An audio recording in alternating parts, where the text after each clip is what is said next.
Hi Palak, welcome to Bonpinda live videos with the makers. How are you? Thank you so much. All well. How are you? Yeah, good. I guess as good as we can be in middle of pandemic. And I That's know, right. and I It's know, quite a serious situation outside. It's only growing more. yeah, I just We might hope, actually have a third wave. I just hope the people somehow the vaccination rollouts throughout the world get the speed that we need them to be at, and only Yeah. then I Are guess we will be some sort of not so normality. bad? Yeah. Yes. Can't wait for that day. Yeah, I can't. I don't think Australia and India both are doing that well on that rollout, but I guess they're picking Australia up. as well? Yeah, I it's thought it's way better there. well, it is really good, and we're very fortunate. It's been great over the last 18 months, but the vaccine rollout has been a bit slow. It's only 7 or 8%. So I think, Oh, that is. but so yeah, in comparison to UK or Israel or US, it's like 50 or 60% there. Um, Okay. but look, we don't have to talk about COVID. We talk about some good things. And talking Absolutely. about good things, we love everything Excel label. And I think I personally, and I think I know a lot about it through obviously we stock your products and stuff. We've read a lot, and then through Indie, we've come to know a lot about you. But firsthand, we would love to know how did Excel come about? And I'm assuming you are the person behind it. Why did you start it? The name Excel, I love the name. So just tell us a little bit Really, I'm about it. so glad you said that. I'm so glad because it's a really funny story. Um, I actually wasn't allowed to go abroad to study. Okay. So I was in India because my dad didn't let me go that time because that time it was like, oh, if our kids go abroad, they'll get into drugs. It was a thing. I kid you not. So I went to school. I studied psychology because in school, our education system is slightly different from America or Australia, I'm guessing. So first to 10th grade is in high school.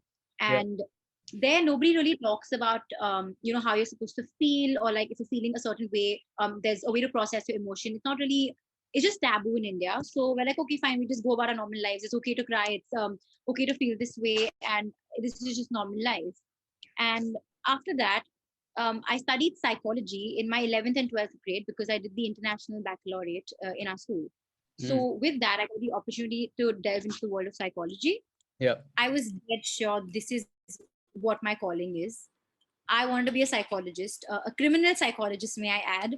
That was literally my passion, and I was like head down, like fully committed to this. Yeah. And then my father said, "No, you can't go abroad. You can't go study after this because my grandfather apparently said no." So I was like, "Okay, this is strange. All right, I'll just do it over here." Now, what happens is when you've studied with the international baccalaureate, whatever you're done studying is what they're teaching you for the next 3 years. So it was Yeah. a waste of my time. It was too easy. I didn't really need to go to college to like pass my exams because I already knew all of it. So I was like, okay, I need to kind of quicken this process up. So I basically got into fashion. It was really random. I needed to pass my time because college is very different over here compared to America. It's I don't mean to diss our education system, but it's a fact. It's very, it's like you're wasting time. You Yeah. have college for 2 hours, and the rest of the day, you're just outside doing whatever the hell it is you want to do. Yeah. So that was basically life. And after that, I decided this is not for me. I need to kind of put my head to something. So I decided to get into design school at the side. So I was doing psychology and design side by side. After a year of completing that, I was like, okay, clearly I'm also good at this. So why don't we just also pursue this? Because it's more stricter hours. It was like school basically, 8 to 5, you're Yeah. working. Then you come back home and you're working again till 10 o'clock. So I was like, okay, this is for me. I did that, and then I finished college. I We actually happened to get 2 awards, and then I got an internship with one of the leading firms right now, the design school. Yeah. So I was then working for Masaba. Have you heard of Masaba? Yeah. The designer, fashion designer, Yeah, Masala. that's right. Yeah. Yeah. So I was her intern for 6 months, Yeah. and at the same time, I was doing psychology as well because I really want to be a criminal psychologist. So I did that. 2 years down, I mean, she offered me a job. I became head of design, traveled around the world with her, did exhibitions, got fully sucked into this design space. And then psychology started to get hard because obviously I had work and then I had exams. So it was kind of literally my last year was when I quit it. Mm. Biggest regret of my life I should have gone through. I quit it and then I decided, okay, I'm going to take another direction and then maybe like revisit it. Yeah. Then I quit my job, moved to America, studied at Parsons in New York. That was when things kind of turned around for me. The Mm. Indian fashion space and the way education, even in design, works is very different compared to America. In America, they teach you to make a business. In India, it's more like, okay, you're going to be a runway designer. They give you unrealistic visions, and realistically, you're not going to get there with the education system that's formed here. So it was kind of very it was very interesting to get that perspective, the international perspective. So I studied abroad and then I was sure I want to kind of work. And that is when I got into the knit space. I learned everything knits at my job in LA. Mm-hmm. After that, I was like, okay, this is a very interesting space. This is not something that people back in India really take as head on. Like over here, it's more about like your Indo-Western space. It's your, your Yeah. Bollywood space, right? Like your lehengas and your wedding wear. That's huge here. And I knew I was not cut out to be a wedding wear designer. Like I was completely sure of that. My parents thought that's where I should be. They're very supportive, but they're like, like we see you at on the runway and like we see you at Lakme Fashion Week, and I was like, guys, I'm not talented enough to like do wedding wear. Like that's not my forte. This is not something I can do. So I just took life as it came, and then I realized I was traveling in the subway. I was in on the train to get to work in LA, Mm. and I was like, there's something that I need to figure out because my work visa was ending. It was time to maybe go back home in the next couple months, unless someone was ready to fund my visa, which was anyway looking like a faraway dream because it's not as easy. But that happened, and I was like, okay, what do I want to do with my life? I mean, psychology is what I wanted to do. And then there's design that I've studied and I'm good at. Okay, so let's figure this out. And then it was it. I was like, why not do something related to psychology and design, combine the two, because that's honestly something I see as my strength. Yeah. I decided to create a brand that tells a story because it is so important to get your feelings out there. Clearly was shunned all throughout school. um, I even looked at my own. I started out with like, I don't know if you've seen the Exhale Warrior page on our website. Yeah, I have briefly, not Yeah. thoroughly. Yeah. So Exhale Warriors is what we started off with. I decided to create a collection in knitwear Mm. because currently there's nobody in the design. There was nobody in the designer space doing knitwear. T-shirts weren't taken as a matter of design, right? It's just something that you'd go out and buy. It's more inexpensive. The quality is not the same. So I wanted to give quality plus design, but then I was very clear.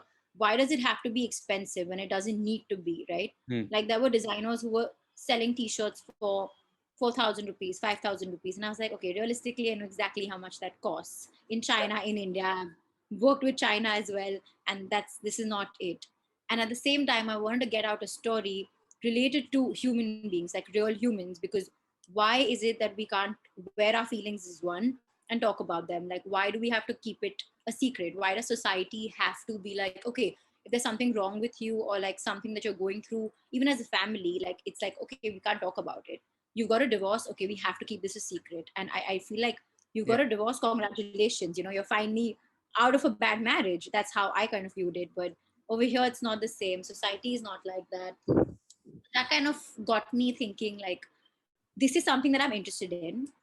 Funny stories, I told my parents about it, and I could tell from like, it was a phone conversation as I was in America, and they were very confused, and they're like, okay, this is odd. This is, Yeah. I don't think they took me seriously.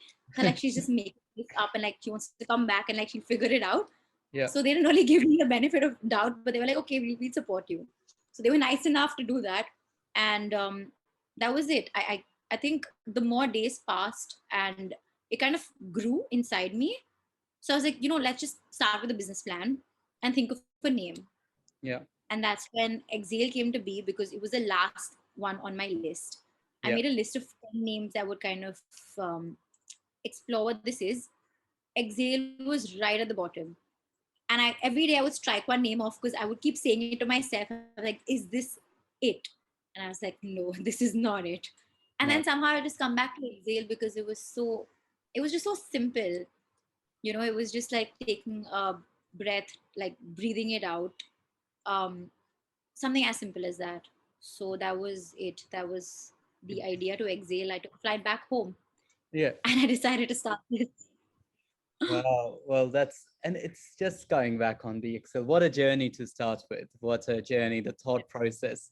And it has led to this. But Excel, like as soon as you hear the Excel label, it just makes all the sense too. Okay, you kind of get the whole thing. Okay, this is what the brand's about, Exhale.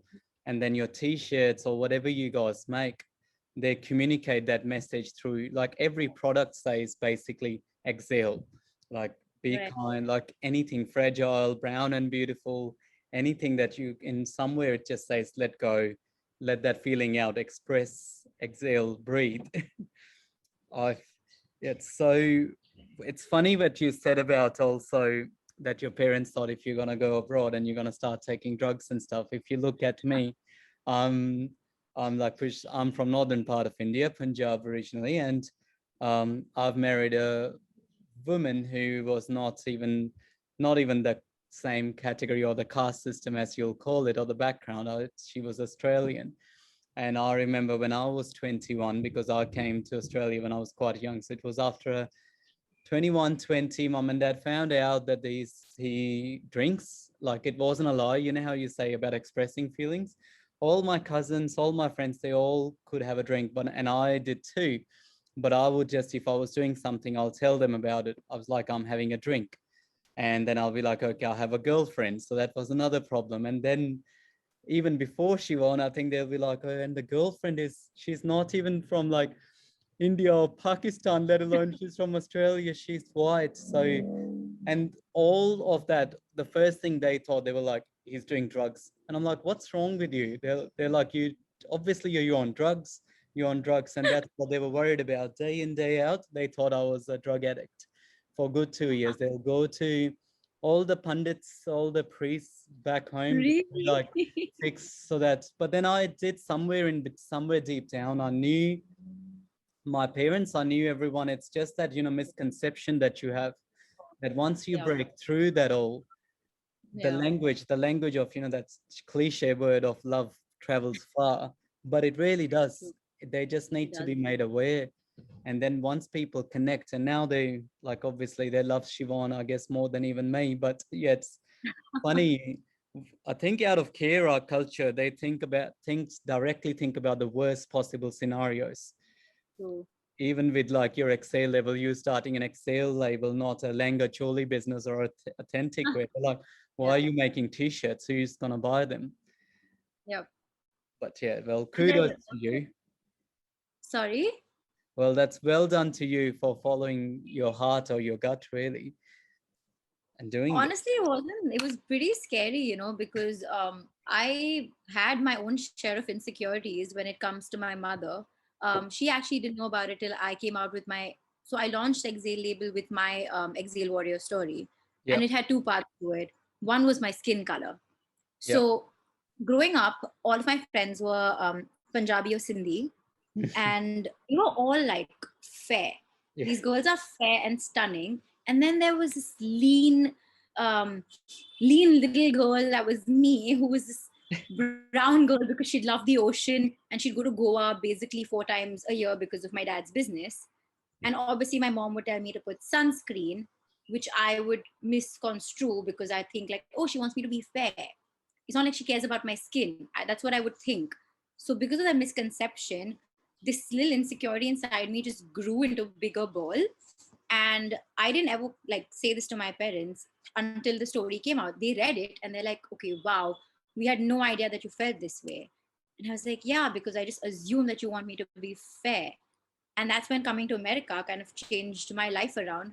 I was this awkward kid who would not be able to raise her hand in class and speak up to a teacher because I was just insecure about how I looked, and how like underconfident that I was.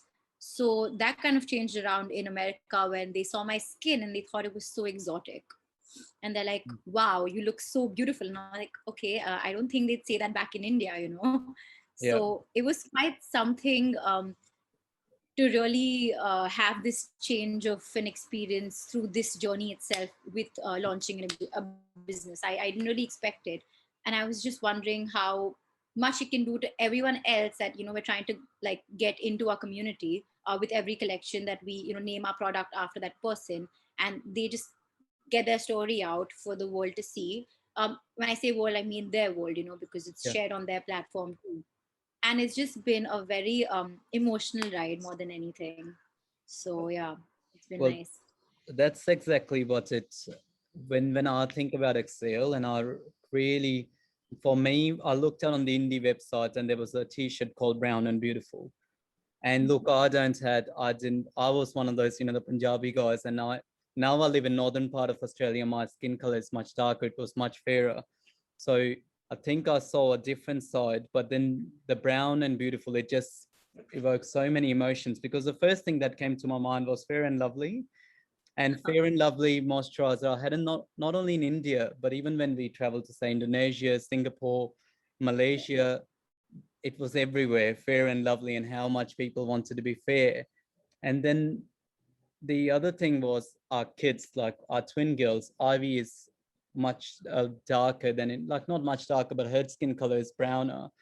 And then just the Yeah, acceptance. So it was just such a powerful t-shirt for, and yeah, it more or less, it wasn't even about, okay, brown is beautiful. We always in the hashtag would say everyone's beautiful, but it was about accepting yourself yeah, as how you are. Then and then the other one of your t-shirts, which was No Right Way to Have a Body.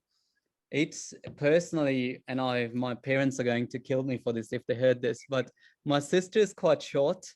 So okay. just because she was quite short, when I look back at it, I said the things that they did so that she would become taller, from doctors to her diet plans and everything.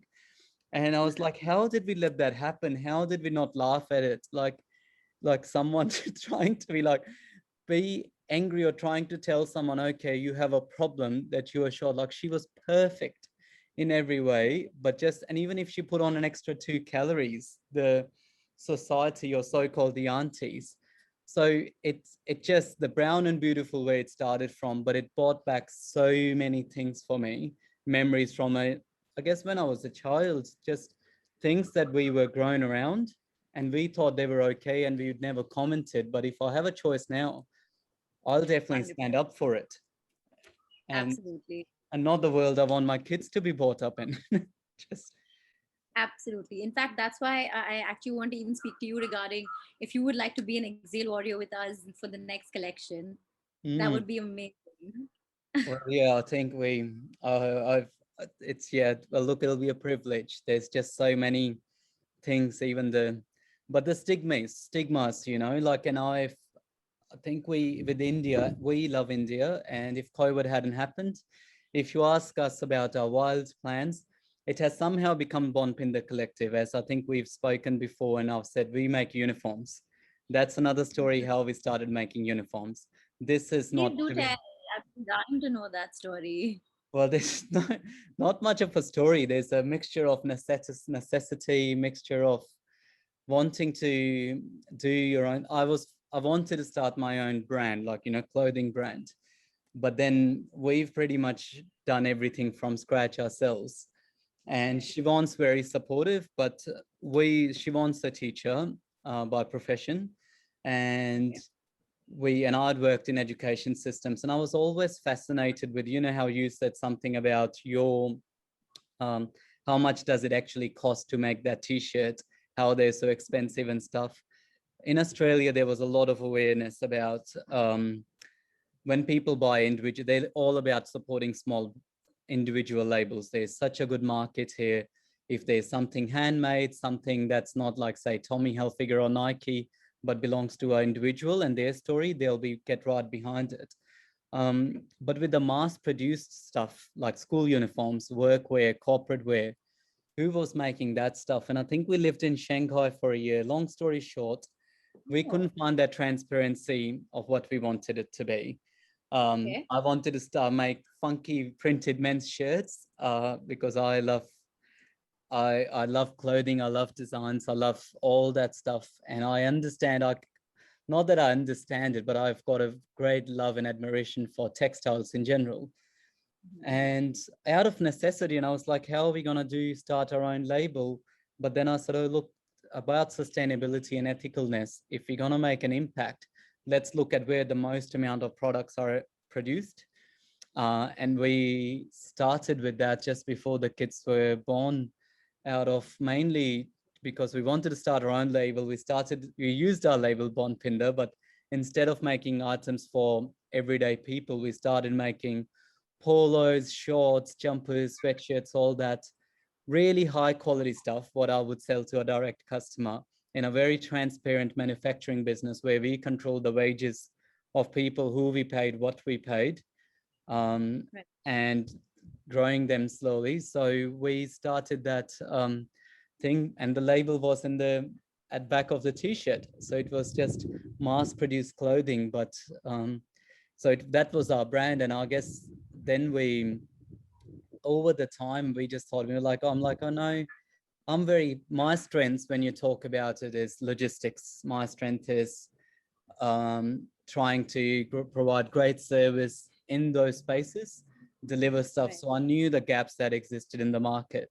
But more than Right. that, I think the thought that really affected Siobhan and I, was anyone who's making your kids' uniforms, they shouldn't be struggling trying to send their own kids to school. That thought itself was disturbing enough. We couldn't get the transparency in China. We traveled probably so much of South India. In Australia, there are not enough resources to produce things here at affordable price. Then in our hometown in Punjab, we found the right people, someone that I went to I love school with in year 9, 10, and it. That's amazing. they've been in. Then we started obviously educating ourselves using recycled materials, biodegradable materials, but we pretty much set up a small team ourselves, um, where people Amazing. kind of got to know their own sort of styles. And this collective was supposed to be, and I think we are always changing it as well, because it's not made to be for money. We love stories, we love good stories, and hence why you and your story is there. But we just wanted to create some physical spaces where there are products like that, but where people can come in, have a drink or a coffee on a weekend, and talk about this. In your language, exhale, just chat. And Siobhan calls it an adult orphanage. She says Oh, we that's need so to. nice. So if things go well, our plan is to have an adult orphanage here, and an adult orphanage of our style in Mumbai, That's, where we that's just where people come, learn, they talk, they express their feelings, they learn about each other, um, different how things, beautiful. appreciate, have a glass of wine, have a coffee, cry, laugh, and then they can look at products. But the products just tell a story, and they're not designed to be, sorry, of outside and someone's up emptying their beer bottles, I think. So that's what the noise is. So that's where Yeah. we started from. Siobhan's very passionate about teaching.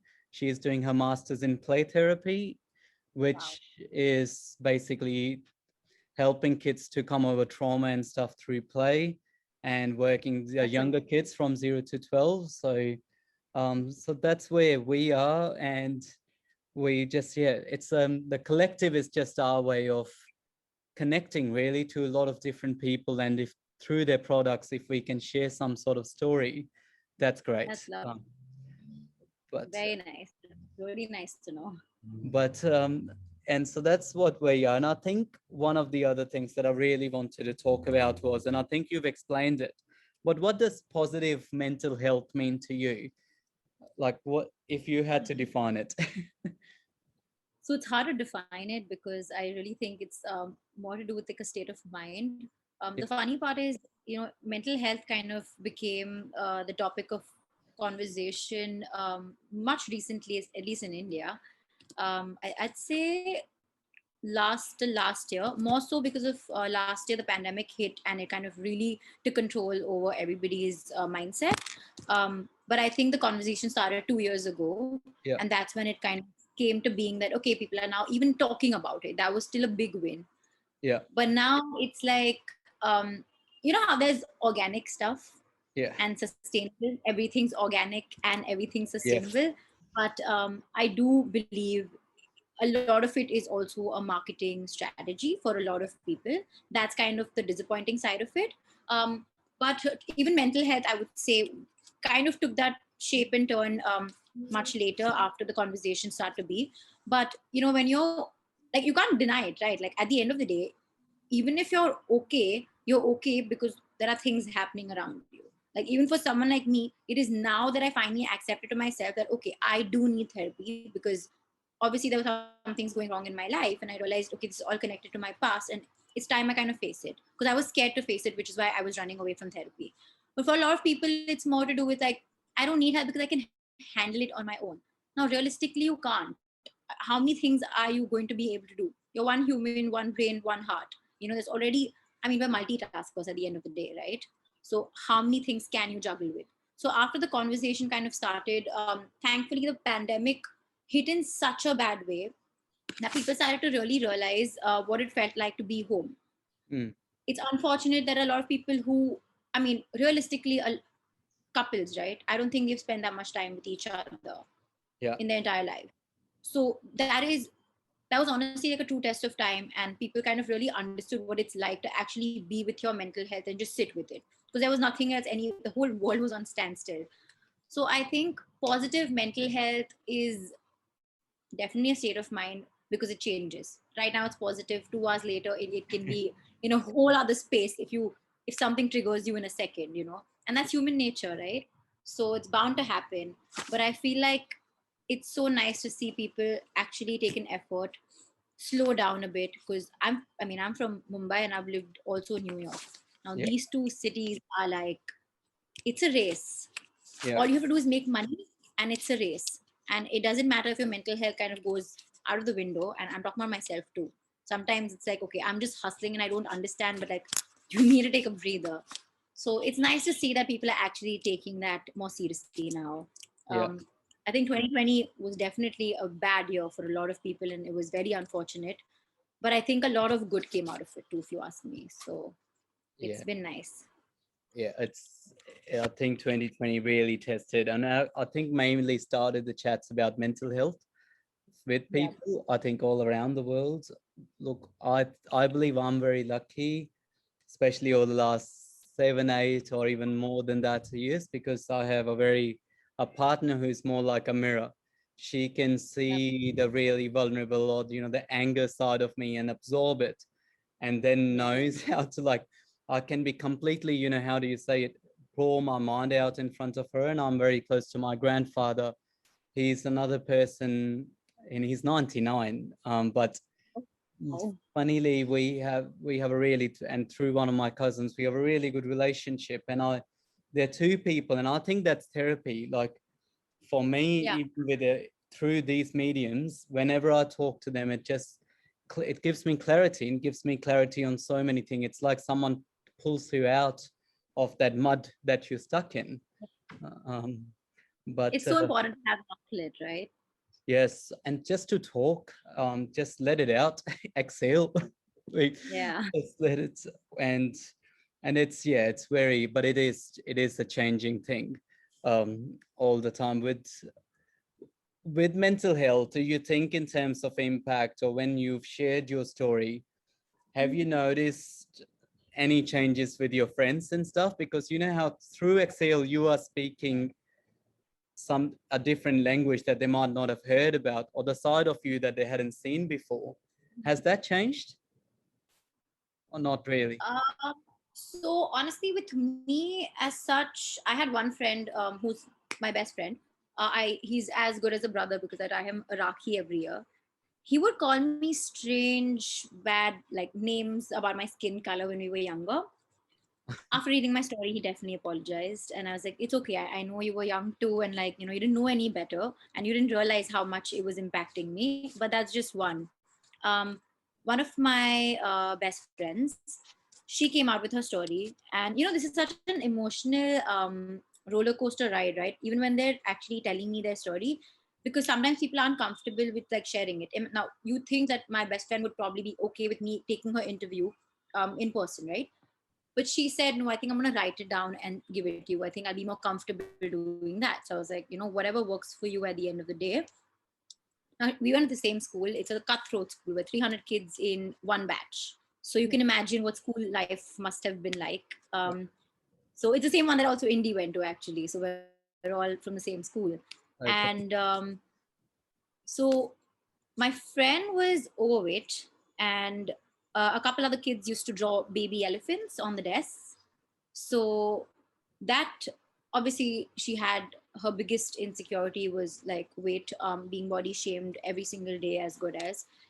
And after her story kind of came out, 3 to 4 people from a batch actually reached out to her and apologized for the way they had made her feel, for the way they had treated her. Even though like we're all friends now, but you never really know how who's like affecting you. And most of these stories that we also you know get from people, it usually comes back down to their childhood. Most of Yeah. them that I've noticed goes back down to like when school started, or when they were younger, when they kind of started to grasp things around them. So that was pretty impactful. I think the first year when I started this is when I realized, okay, this is something bigger than I had imagined. Yeah. Obviously nobody else knows about it because I was just starting out, but like I think the inward pleasure of like understanding how this is actually helping even one person make a little difference. Something that they did like 10 years ago actually affected them, and they realized, okay, this was wrong, or Yeah. this is not how you're supposed to behave. Um, so that was pretty impactful. I thought it was only with like say my age group, but then my mom. So I had a friend of mine. He's a guy. He spoke about Islamophobia, and that was his story on the Exhale page. And my mom read his story, and I think she was just shook. Like she was pretty shaken up, and she's like, I can't believe. A lot of times, like me or dad, our friends, like we just say things loosely, or like we just comment, not realizing that there are people who we know that might actually feel so different about this and be so affected. And obviously, what we said or did was wrong. So Mm. that kind of really stuck with me. And I went and told my friend that, this is what my mom said. And I was so happy that she's actually taken from this than feeling defensive. Or I mean, it wasn't nothing to do with my mom, but it's like the emotion that invokes in you, right? Because you only know what you've said, only how you actually feel in the inside. But it was so nice to actually make that little difference. And my mom's like, I'm going to be so much more mindful after like reading this.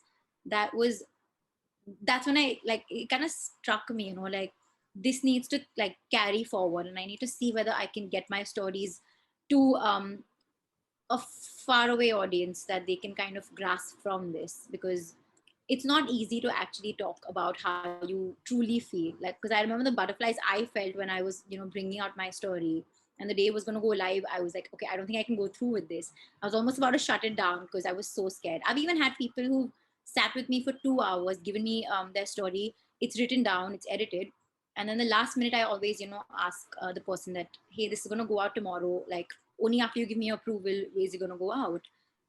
And then last minute they're like, okay, I'm sorry, I don't think I have it in me to do this, which obviously I respect, because it's like either you're ready or you're not, which is Mm. fine. But it's such a sensitive topic. So yeah. It's we and it boils down to one uh, thing, and I think I'll talk about the new t-shirt. It's the be kind. And I know be kind, that the t-shirts that you guys have bought in, it's about Down syndrome and everything, but be kind in general is such a powerful thing. It's a thing that I guess we think about. I reckon, as a father or a parent, you feel responsibility. And I think one thing that I would want our kids to be is kind to others and Right. everyone around them. And I think that's such a broad statement to each and everyone. They could be 1 year old, they could be 100 years old. And Doesn't matter.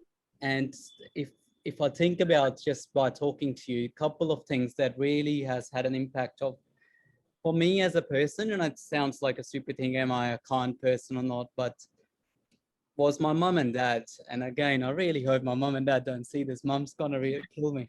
But my dad was very different than my mum in a way. Like they're both lovable people, but even the way, you know, the mates that you have in your house in India, the guys that Yeah. mum always just, there was some sort of thing there where she knew she'd be like, okay, they can't really, they have different plates that they eat from, all that sort of stuff. And that really, as a kid, because I spent a lot of time with dad generally, and I think we've always been really good friends.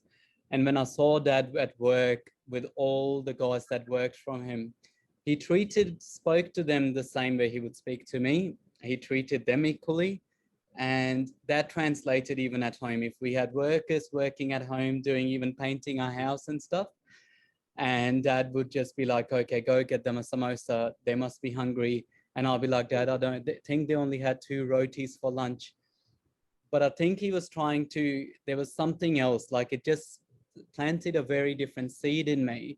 And to top and to complete the whole circle in a way, it was at our wedding, because we invited about 60 close Australian friends and family, about 57 of them came. So we had our wedding in India, and the house that we had booked that they were staying in, we obviously had the chefs there, the security guards and stuff, and the guy who even ironed their clothes and everything. But every day, the caterers that we had at the family that were catering for that wedding, every day there would be a fight about the waiters wanted to come and work at that house.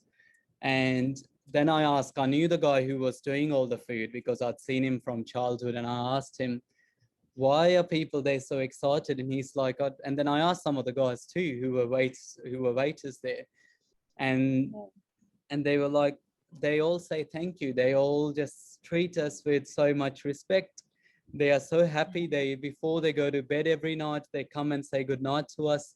And on the 6th day after the wedding was finishing, uh, they obviously had collected a nice chunk of tips for everyone, the family, Siobhan's family and friends, and my friends, and as they went to give, Siobhan went to give it to the security guard, and he was a bit older, and he had tears in his eyes, and he was like, the way you guys have behaved, and they don't speak the language, mind you, they had no English, but the way we felt, and we felt like a family, it feels like you are my daughter. He put his hand on Siobhan's head and did not want to take any money, and he cried, he poured his eyes out, and Siobhan did too.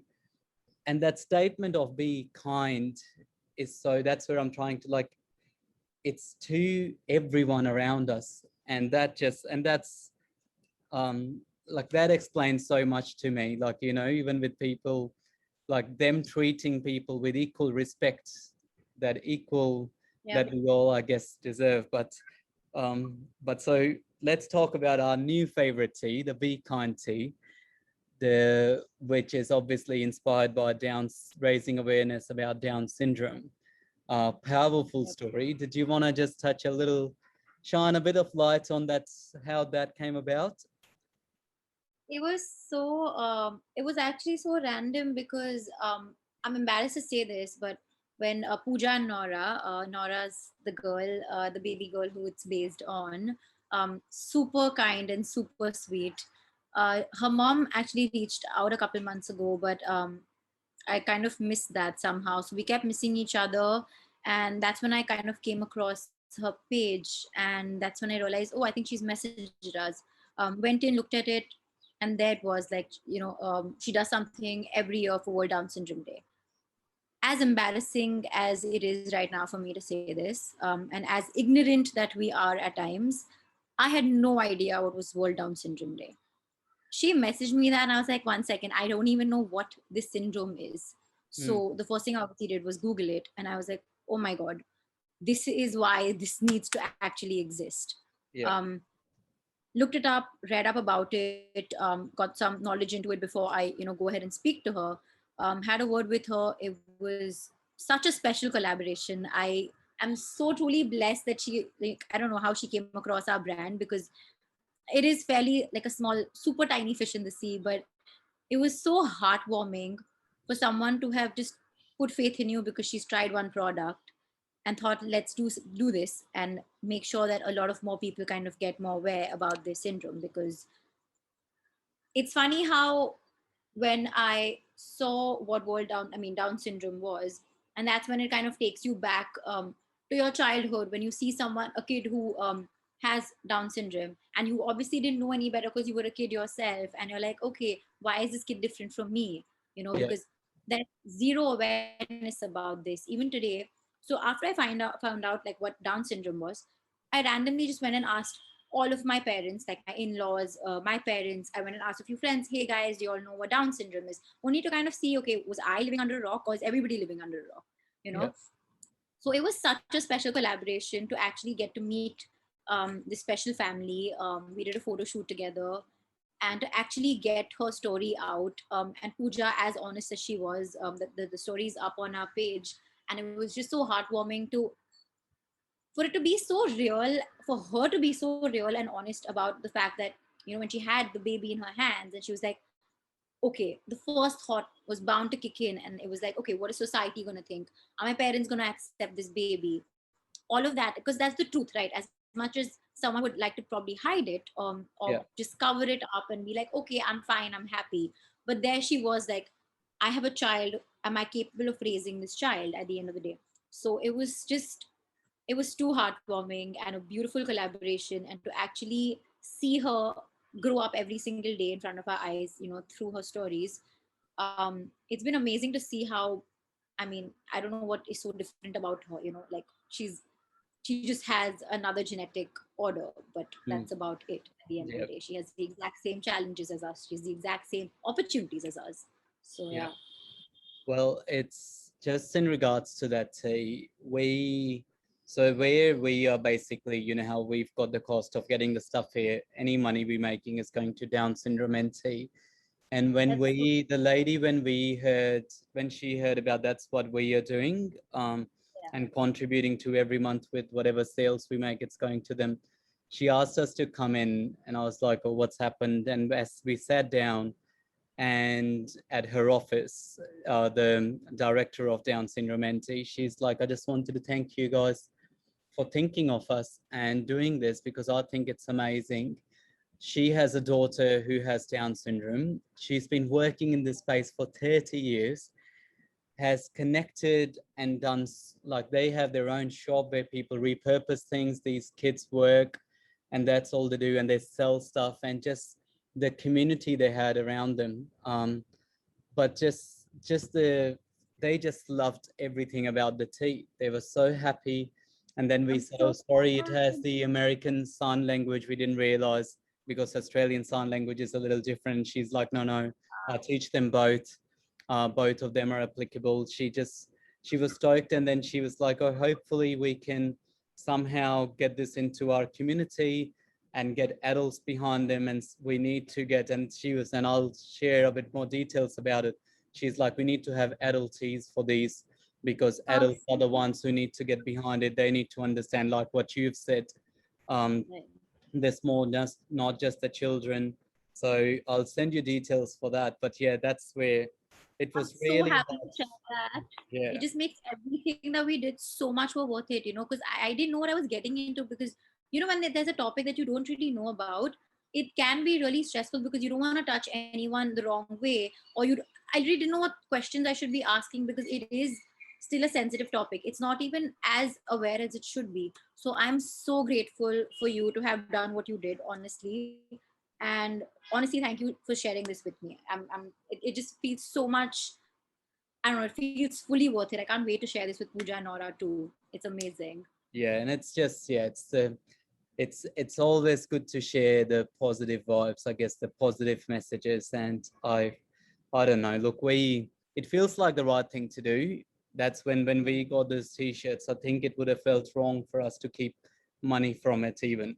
So it's just sometimes, and Siobhan and I think this whole collective, as I said, it's all heart. It has no money driving this thing at all. So you just do what feels right to you, and I'm grateful that we are able to do that as well, That's and amazing. support in that way. But look, it's been amazing talking to you. um, Thank you. Hopefully we get to see each other one day, And That would be amazing. well, I know with India, I've been talking, I'm like, we are so due for a visit to Mumbai for many reasons. And of course, with what we are. So hopefully when this COVID thing slows down, we will be able to. But we Yeah. love what you do.